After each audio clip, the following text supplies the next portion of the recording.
I'll never forget the look on my daughter's face that day, the mix of shock, pride, and pure guilt that washed over her as the entire school fell silent. The principal's eyes filled with tears, and everyone just stood there staring at me. You could have heard a pin drop. Moments earlier, I had been the embarrassing dad, the one my teenage daughter wanted to pretend didn't exist. But within minutes, everything changed. Tell me honestly, was I wrong for what I did, or was it finally time for her to understand who her father really was? Let me start from the beginning, because this story isn't just about embarrassment. It's about pride, sacrifice, and the moment a child finally learns the truth about the person who raised them. My name's Daniel, and I'm a single dad. My wife passed away when my daughter, Lily, was just 6 years old. Losing her mother broke me in ways I can't even explain, but Lily was the reason I didn't give up. I promised myself I'd give her a good life no matter what it took. But as the years went on, things got harder. I worked 2 jobs, sometimes 3, just to keep food on the table and the lights on. One of those jobs was as a school janitor. Yeah, not exactly glamorous, but it was honest work, and it paid the bills. The thing is, Lily was always a bright kid, smart, kind, ambitious. She loved books, science fairs, and school events. I was so proud of her, but as she got older, especially around middle school, I started to notice a change. Suddenly, she didn't want me to pick her up from school anymore. She didn't introduce me to her friends. She even asked me once to drop her off 2 blocks away because it's less crowded there. I knew what that meant. She was embarrassed by me. I didn't drive a fancy car. Mine was a 2002 rusted-out pickup that rattled whenever I hit the brakes. My work uniform smelled faintly of bleach, and my hands were always rough from mopping floors. I understood. Teenagers care too much about what others think, but still it stung. By the time Lily hit high school, the gap between us widened. She started hanging out with kids from wealthier families. She'd tell me stories about her friends' parents, business executives, lawyers, doctors, and I could tell she compared me to them. I remember one night she came home crying because her friends made fun of her shoes. They weren't the trendy brand everyone else wore. I tried to comfort her, saying, "Lily, it's not what's on your feet that matters, it's what's in your heart." But she snapped back, "Easy for you to say, Dad. You don't know what it's like to be embarrassed every day." That one cut deep.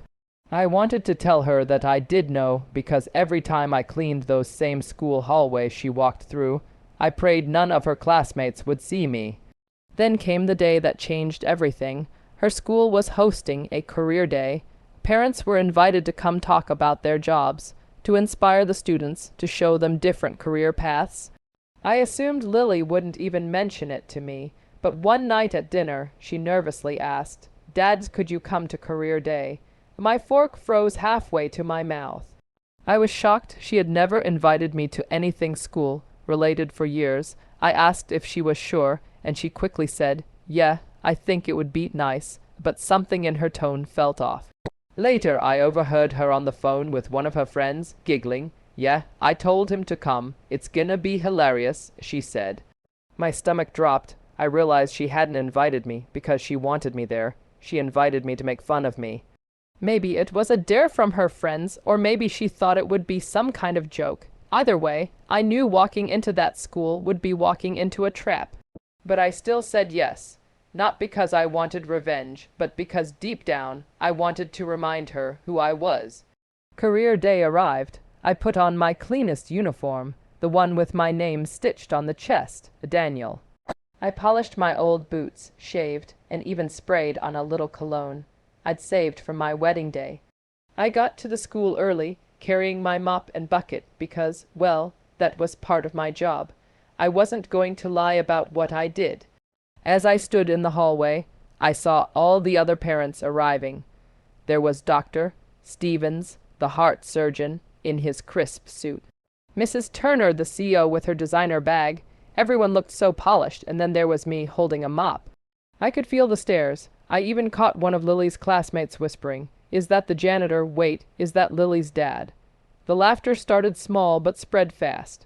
When it was my turn to speak, I walked to the front of the classroom. Lily sat in the back, her arms folded, trying to sink into her chair. Her friends were smirking. My heart was pounding, but I forced a smile. "Good morning, everyone," I said. "My name's Daniel, and I'm a custodian here at your school." Some kids chuckled immediately. I heard one whisper, "Custodian, that's just a fancy word for janitor." I nodded and said, "That's right. I clean the hallways, the classrooms, the bathrooms, everything you walk through every day." I could see Lily's face turning red. She wouldn't even look at me. I wanted to end it there and just walk away, but something inside me stopped. I looked around the room, saw all those kids laughing, and I realized this was bigger than me. So I continued, "Now, I know some of you might think being a janitor isn't impressive. Maybe you think it's embarrassing, but let me tell you something every single person in this building relies on. People like me. If I don't do my job, this place would be unlivable. The floors you walk on would be filthy, the restrooms would be unusable, and your learning environment would suffer. My job might not sound fancy, but it's important." The laughter quieted a bit. I went on. "Before I became a janitor, I served in the military for 12 years. I worked in search and rescue. I've pulled people out of collapsed buildings and flood zones. When I came home, I was injured. Couldn't do physical labor the same way anymore. I needed steady work to raise my daughter. So I took this job, not because it's easy, but because it means I can be close to her, make sure she's safe, and still put food on the table." The room fell completely silent. Even Lily looked up. "Why?" died. I took a deep breath. "So yeah, maybe I don't wear a suit. Maybe I don't have a fancy title, but I'm proud of what I do, because my work has purpose, and more than anything, I'm proud to be a father." I turned to the class and said softly, "One day, you'll realize that success isn't about money or status. It's about character. It's about showing up every single day for the people you love." Then I looked right at Lily, and sometimes it's about cleaning up the mess even when it's not yours. You could have heard a pin drop. For a long moment no one spoke. Then, unexpectedly, the principal, who'd been standing in the back, started clapping. Slowly, other teachers joined in. Even some students started clapping, unsure at first, then genuinely. And that's when I saw it. Lily's eyes filling with tears. She covered her face and started sobbing. The same girl who had once begged me not to show up at her school was now crying in front of everyone. After the presentation, the principal pulled me aside. Her voice trembled as she said, "Mr. Thompson, that was one of the most powerful talks we've ever had on Career Day. You reminded these kids what real strength looks like." She had tears in her eyes when she said it. I didn't know how to respond. I just smiled and thanked her. Lily didn't say much on the way home. She sat quietly in the passenger seat, staring out the window. Finally, halfway home, she whispered, "Dad, I'm so sorry." Her voice cracked. "I was ashamed of you. I thought everyone would laugh at me. I didn't know about your service, about everything." I told her it was okay. She was young. She had to learn it the hard way. But inside, I could feel a weight lifting off me. For the first time in years, she saw me, not as the janitor, not as the embarrassing dad, but as her father. So that's the situation I was in. Before I tell you what happened next, I want you to think about it. What would you have done if your own child was ashamed of you? Would you have gone to that school anyway, knowing you'd be laughed at? Or would you have stayed home to spare yourself the pain? Let me know in the comments, because I genuinely wonder how others would handle it. Anyway, the story doesn't end there. A few days after Career Day, Lily came home from school with a completely different energy. She walked right up to me while I was washing dishes and said, "Dad, our principal wants you to come to the next assembly." I almost dropped the plate in my hand. "Assembly? Why?" I asked. She grinned nervously. "They're giving you an award." I laughed, thinking she was joking, but she wasn't. That Friday, the entire school gathered in the auditorium.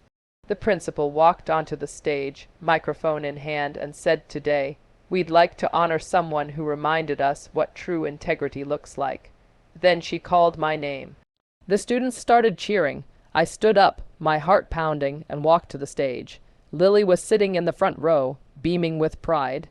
The same friends who once mocked me were clapping too. The principal handed me a certificate and said, "For your dedication, humility, and service to this school and your family, we thank you." The crowd erupted into applause. I don't think I've ever felt anything like that moment, but the best part came right after. Lily ran up on stage, hugged me tightly, and whispered, "I'm proud of you, Dad." Those 4 words, after all the silence, the distance, the shame, meant more to me than anything else in the world.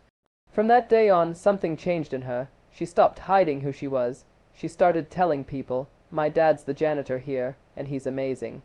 One afternoon, I even found her helping me mop the hallway after school. She said, "I want to see what your job's really like." We worked side by side, and for the first time, it felt like we were a team again. A few months later, she wrote an essay for her English class titled, "The Strongest Man I Know." Her teacher sent me a copy. It began with the words, "My dad doesn't wear a cape or a suit, but he's my hero." I cried reading it. All the nights I'd come home sore and exhausted suddenly felt worth it. You know, being a parent isn't about being perfect. It's about showing up.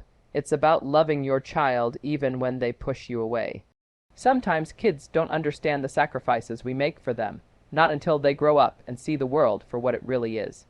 In the end, I realized something important. I never needed Lily to be proud of what I did. I just needed her to see why I did it for her. And the fact that she finally understood, that was enough. So if you're watching this and you've ever felt embarrassed by your parents, or even if you're a parent who's been pushed away, remember this. People may laugh at what you do, but they'll never understand the strength it takes to keep doing it out of love. Like this video if you think Lily learned her lesson the right way. Subscribe for more stories like this, and tell me in the comments, was I wrong for going to that school? Or did I do the right thing by standing tall and showing my daughter the truth? Thanks for listening, and I'll see you all in the next story.